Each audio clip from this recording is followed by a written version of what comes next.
Agora nós vamos ouvir a Zoca. Vamos lá, Zoca? Um momentinho só, problemas técnicos. Vou ter que vir para cá? Você quer trocar? Ó, eu vou mudar a posição da homenagem, tá?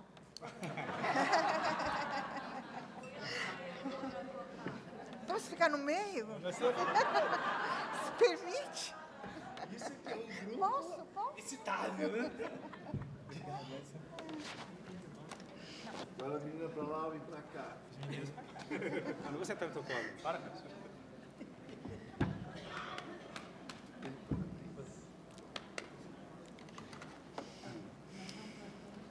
Potente.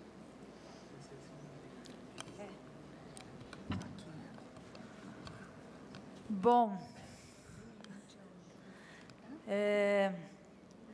depois de tanta excitação assim, né?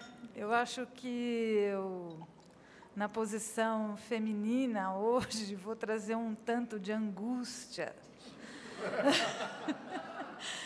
Porque eu vou estar falando de uma experiência, não é uma experiência de um grupo, não é uma experiência desenvolvida só por mim, de um projeto que a gente resolveu participar numa escola municipal com o intuito de ajudar os adolescentes a adolescerem, vamos dizer assim. E a gente se deparou com muitos enigmas, um trabalho que foi difícil, mas foi empolgante também. Mas eu vou trazer as reflexões que são muito angustiantes e o processo também.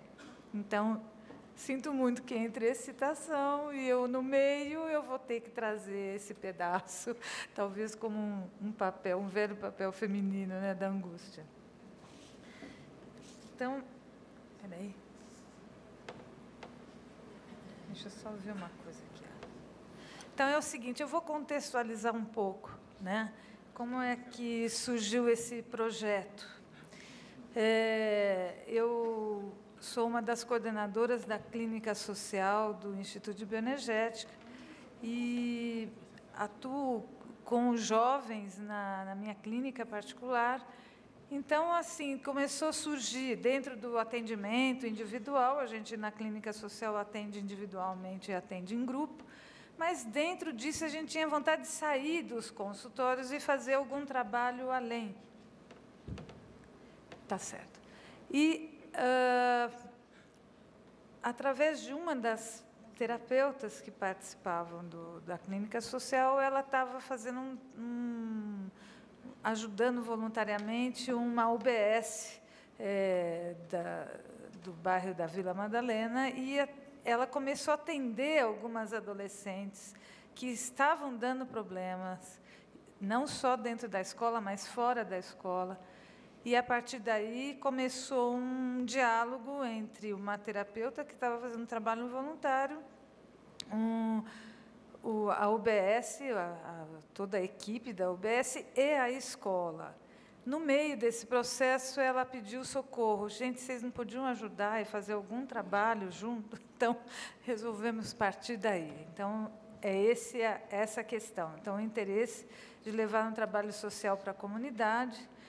Tinha uma demanda da escola, porque esse mundo feminino, as meninas, elas estavam com uma agressividade, uma violência muito grande dentro da escola. Só para vocês terem uma ideia, elas tinham colocado uma bomba lá na escola, e fora isso, entre elas, entre os meninos, tinha um domínio muito grande através desses comportamentos agressivos, e a gente foi lá tentar ver o que a gente podia fazer. Imbuídos um pouco de uma, vou dizer por mim, mas eu acho que de algum jeito da equipe que resolveu, é uma equipe que foi se fazendo, né? Depois eu mostro aqui. A gente foi imbuído de falar, então, nós vamos falar sobre essa fase, vamos discutir, né, como é que eles estão lidando com a sexualidade, como é que eles estão lidando com a própria identidade. muito ingênuos, que a gente se deparou com outra história. Era uma participação voluntária da gente, a gente conseguiu montar, convidá-los, porque isso teria que ser num horário extra desses alunos. Então, esses alunos passavam um período lá e a gente tinha que encaixar uma possibilidade deles poderem estar presentes. Então, a escola municipal, nesse bairro, ela também é mesclada, ela não é de uma classe social só. Tem gente que mora no bairro, tem gente fora do bairro, tem gente que antigamente a gente falava classe média, baixa, né? A gente até chegou a falar classe média baixa, então vamos dizer, a gente seria mais classe C, classe D e um pouquinho de E, com pessoas com muito pouco possibilidade de ter uma estrutura de casa comum, entre aspas, ou convencional. Então, assim, surgiu essa demanda, era uma diretora que estava muito imbuída de ajudá-los, ela tinha uma energia muito grande em relação a isso, e a gente fez uma proposta, um projeto piloto de começar a convidar esses alunos de 5ª a 8ª série. Naquela época ainda não tinha essa mudança na escola municipal, do ensino fundamental ampliado, de 9 anos, mas a gente ia trabalhar justamente da 5ª a 8ª, quer dizer, de 12, 13 a 17 anos, porque lá na escola eles também se estendiam um pouco mais para sair de lá. Então, eles repetiam e ficavam um pouco mais. Bom, e a hora do blá? A hora do blá, a gente precisou, como é que nós vamos chegar num convite para eles, né? Tem que ser um pouco voltado para eles. E aí a gente foi numa discussão com a diretora, a equipe, e chegamos numa linguagem que talvez fosse mais próxima para eles. Então, a hora do blá. Chegamos a convidá-los, fomos às classes, falamos, olha, nós vamos estar aqui, quem não pode ficar, não tem alimentação, a diretora sugeriu que poderia ter lá na escola, porque eles já tinham essa possibilidade. Começamos. Era um espaço de conversa semanal, com o objetivo de propiciar a estes jovens, foi uma conversa muito quente que nós tivemos entre nós, de um lugar de compartilhamento seguro, onde os conceitos de sigilo e respeito ao próximo foram os fios condutores desse trabalho. Então, a gente buscava integrar esses jovens consigo mesmo com as nossas ferramentas de terapeutas corporais, de clínica, em seus consultórios. Eu vou usar ferramentas, porque eu acho que eu estou querendo abrir um espaço e não falar técnicas. Eu acho que a gente, dentro das abordagens, a gente vai aprendendo modos de poder ajudar ou facilitar um fluxo energético. Então, a gente começou a utilizar algumas ferramentas, não só da terapia corporal, mas de todo ecro que a gente tem, né? Toda a possibilidade que a gente tem. Então, a gente também intencionava um resgate da cidadania e talvez estabelecer metas para o futuro, também muito ingênuos em relação a isso. Então, a gente utilizou dinâmica de grupo, contos de fada, multiplicação dramática dos temas escolhidos por eles, desenho do corpo, somagramas, que é um desenho de percepção de si, de espaços internos e externos. Tudo que a gente tinha à mão, a gente usava. Papéis, lápis, tudo. Cordas. Só para dizer um pouco da equipe, que esse trabalho começou em 2009 e terminou em 2012. Depois eu falo a respeito do término. Mas a gente continuou convidando esses alunos desse período o tempo todo para participar. A participação não era grande. E, por incrível que pareça, quem resolveu participar desses grupos? Aquelas alunas agressivas, aqueles alunos que faziam todo o percurso indisciplinado da escola. Foram eles que foram voluntariamente participar desse grupo. Então, só para vocês saberem, participou Simone, Chantal, Luciana, nessa época a Leia e eu, junto com a Leia, estávamos dando supervisão de cada momento que eles estavam com os alunos. Depois, eu, a Silvana e a Selma, num primeiro momento, ficou meninas e meninos, então a gente ficou com os meninos, elas ficaram com as meninas, enfim. Então, só para depois, durante 3 anos, a Chantal e a Renata ficaram 2 anos juntas como coordenadoras, e outras pessoas foram participando, e depois, no último ano, terminou com a Renata como coordenadora do grupo, lá em loco. 1 vez por semana, 1 hora lá na escola, logo após do horário deles estudarem.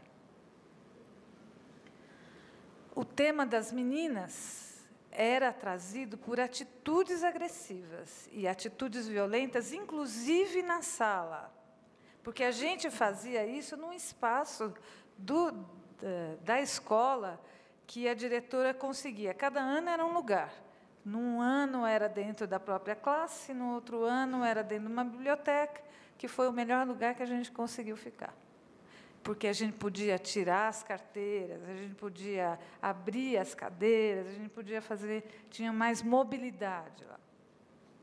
Nesse primeiro momento, os meninos, eles eram muito curiosos da gente, eles tinham idades parecidas, 13, 14, 15, só que os meninos de 13, eles estavam mais inibidos com as meninas. Então, eles não tinha uma facilidade de falar para a gente e se colocar como elas punham muito prontamente. Vou pular um pouco a sequência das datas.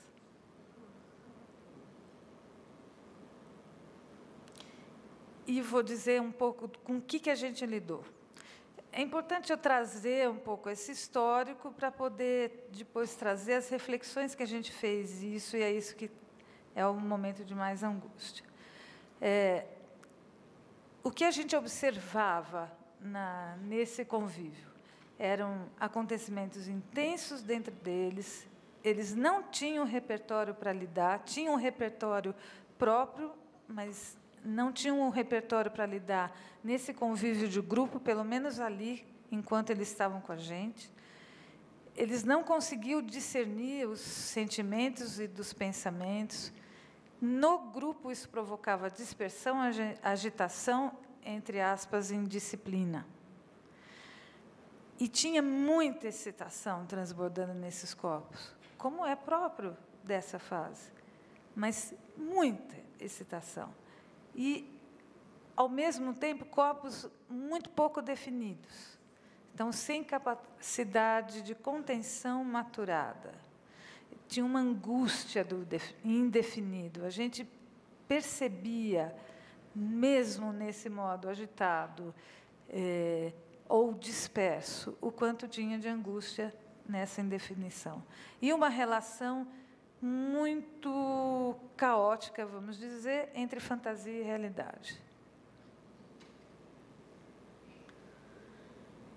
Bom, a gente conseguiu trabalhar um pouco com esses aspectos, fazendo roda, incrivelmente, fazer círculo, roda, cadeiras, ajudava eles a começarem a conter até na fala. Conter assim, dá o espaço, eu falar e o outro vai falar aqui. Foi muito interessante como isso foi organizando. A hora que a gente descobriu isso, que a gente podia começar a desenvolver um trabalho com eles. A música não era a música que a gente levava para eles, estava longe. Imagina que eu fosse levar um Chico Buarque para eles, não estava nem perto.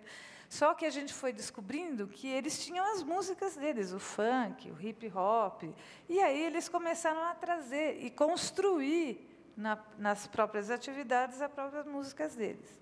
E a dramatização também foi um ponto extremamente importante.